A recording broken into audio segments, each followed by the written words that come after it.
안녕하세요. 제이슨입니다. 올해가 양자 산업 그리고 양자 종목들의 주가에도 중요한 한 해가 될 것 같습니다.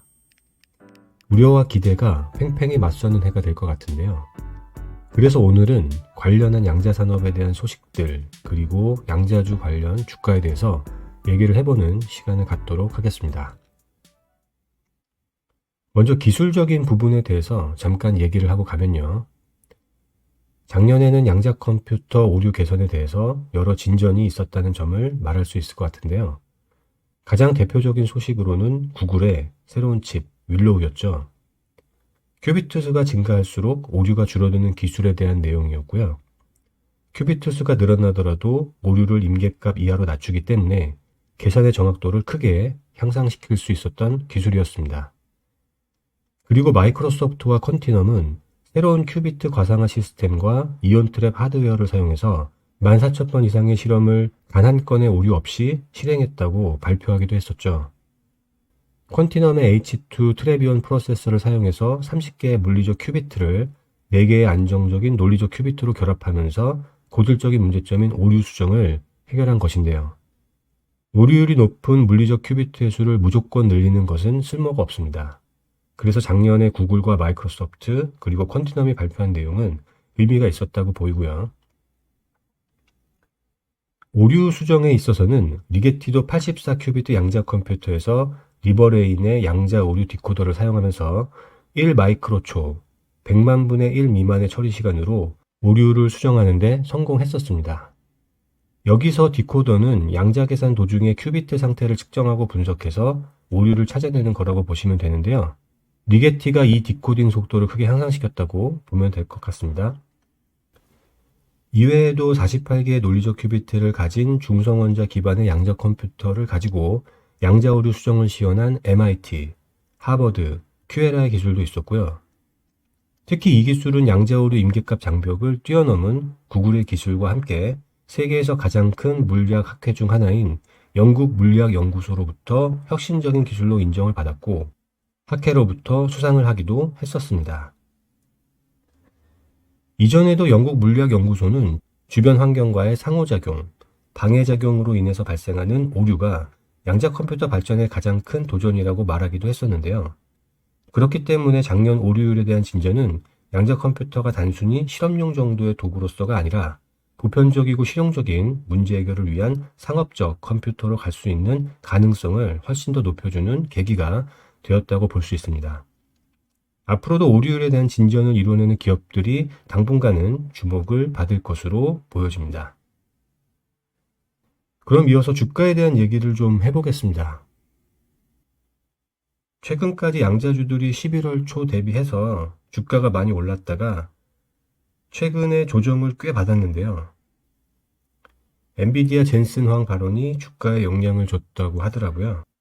근데 단기적인 조정은 어느 정도 예상이 되었던 부분이고 단기적인 변동성은 앞으로도 당분간은 계속되기 때문에 너무 신경 쓰실 필요는 없고요. 잠깐 돌이켜보면 사실 24년 9월까지만 해도 지금 많이 상승한 양자 종목들이 사실은 별다른 주목을 받지 못하고 있었고요. 9월 말부터 아이온큐가 조금씩 움직였고 이후에 다른 종목들도 11월부터 상승하기 시작한 건데요. 상승 전과 후에 각 기업의 펀더먼털이 크게 달라진 게 없기 때문에 조금은 갑작스럽게 주가가 상승했다고 봐도 될 것 같습니다. 상승 전까지만 해도 D-Wave나 리게티, 실스크, 퀀텀 컴퓨팅은 상장 폐지 위기까지 갔었던 종목들이었죠. 그리고 실제로 몇몇 회사들의 경우에는 상장 폐지나 사업을 접는 경우도 있었습니다.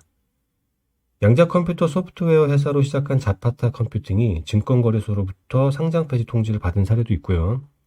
노르웨이 기업이었던 노르딕 퀀텀 컴퓨팅도 문을 닫았죠. 알리바바와 바이두도 2023년 양자 사업을 처분하기도 했었습니다. 물론 최근의 주가 상승으로 D-Wave, 퀀텀 컴퓨팅, 리게티, 실스크 등은 위기를 벗어나기는 했지만 그래도 아직 매출이나 수익이 근본적으로 바뀐 것은 아닌데요. 시장의 규모도 아직까지는 정부 계약이나 정부 지원 사업을 제외하면 수익성을 확보하기 부족한 편이고요. 하이페리온 리서치에 따르면 올해는 약 10억 달러, 2026년에는 약 15억 4,400만 달러로 양자 산업이 증가할 전망이라는 결과를 발표했었습니다. 연간 성장률로 보면 인상적인 성장률이긴 하지만 아직은 양자 회사들이 충분한 수익을 가져가기에는 여전히 큰 시장은 아니라고 볼 수 있는데요. 그럼에도 불구하고 주가는 많이 상승을 했습니다. 장기적으로 산업의 비전이 좋다고 보기 때문에 투자 수요가 몰린 것으로 보이는데요. 지금은 조정을 좀 받긴 했지만 이런 이유로 D-Wave는 한때 10달러를 돌파했었고 퀀텀 컴퓨팅, 리게티, 아이온큐도 이전까지 신고가를 경신했었습니다. 산업과 기술의 성장에 대한 기대감이 실적에 대한 우려보다 더 컸기 때문에 주가 상승이 가능했다고 보여지는데요. 다만 아직은 현재의 시장 규모에서는 말씀드린 것처럼 매출과 이익 실현이 크게 늘어날 수 있는 상황이 아닌 만큼 단기적인 주가 흐름은 리스크가 있을 수밖에 없다고 말할 수밖에 없고요. 그렇지만 리스크는 기회의 다른 말이기도 하죠. 새로운 기술 개발로 인해서 미래의 양자 산업에 대한 기대감은 계속 커질 것이고요. 중장기적으로 보면 양자 산업에 대한 지원과 확장도 계속될 것이고요. 양자 산업을 키우려는 미국과 주요국의 움직임도 계속 이어질 것이기 때문에 이런 움직임이 있을 때마다 주가의 리스크는 다시 줄어들면서 주가 방어가 되고 추가로 주가를 상승시킬 수 있는 테마와 재료가 될 수도 있을 것 같습니다. 그래서 2025년은 이렇게 실적에 대한 우려와 산업과 기술에 대한 기대감이 증시에서 팽팽하게 줄다리기 하는 한 해가 될 것으로 보이고요. 투자 심리가 어느 쪽에 손을 들어주느냐에 따라서 주가의 흐름과 방향이 그때그때마다 달라질 것으로 보입니다. 다만 기본적으로는 양자 산업의 성장이 계속된다는 것은 분명한 만큼 장기적인 관점에서 봤을 때 시간은 양자 종목들의 주가에 유리하게 작용한다는 것만큼은 맞다고 볼 수 있을 것 같습니다.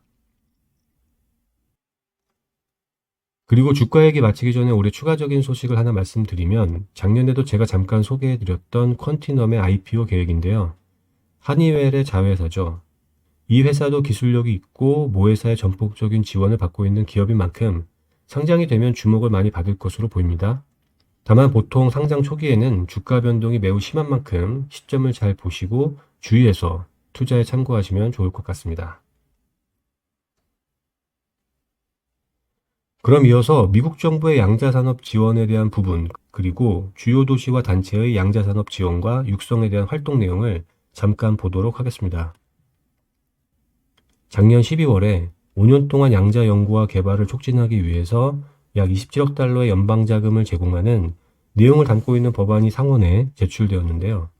국가양자 이니셔티브 재인가법이라고 불리는 이 97페이지 분량의 법안은 2025년 회계년도부터 2029년 회계년도까지 국가기술표준기술원, NIST, 국가과학재단, NSF, 국가항공우주청 나사의 양자 연구개발에 약 30억 달러의 자금을 승인하고 국가양자 이니셔티브의 2029년 12월 마감일을 2034년 12월로 연장하는 내용을 담고 있습니다.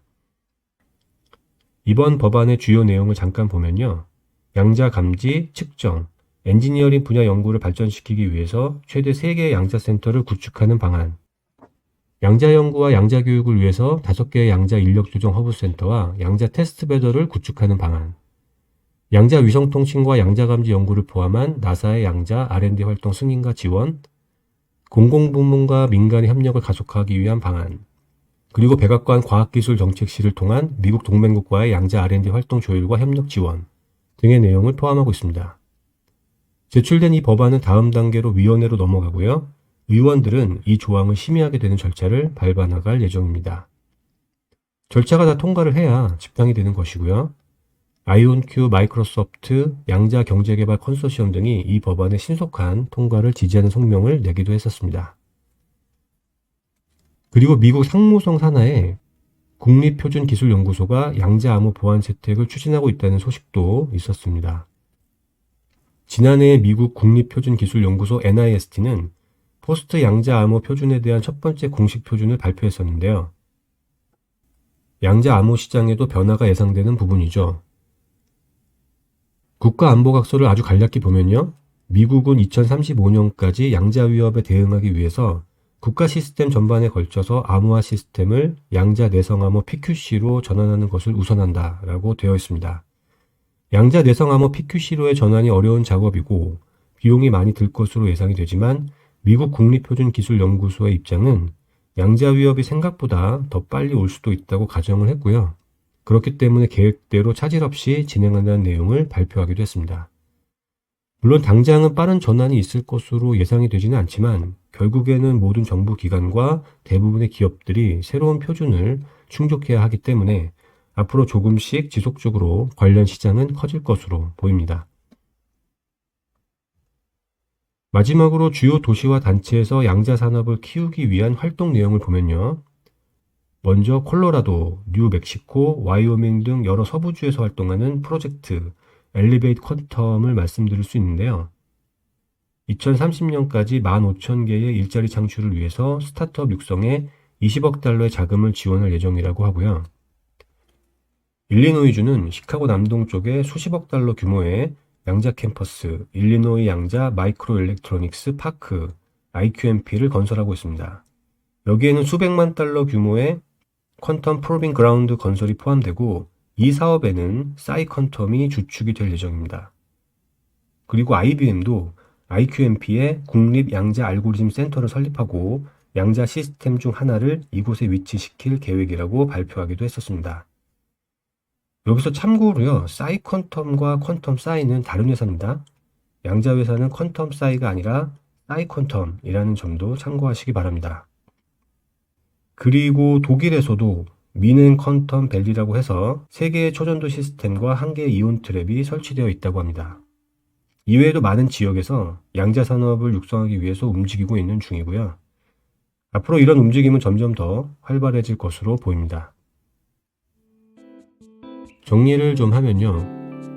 아직 현 시점에서는 시장 규모가 크지 않고 그런 만큼 대부분의 양자 종목들이 실적을 동반한 주가의 상승을 기대하기는 힘듭니다.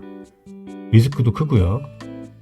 하지만 양자 산업은 앞으로 국가 차원의 지원과 민간 차원의 활동들이 진행될 예정이고 확장되고 있는 만큼 이러한 지원과 활동들이 기술 발전에 대한 진보와 함께 주가에 긍정적으로 작용할 것으로 보입니다.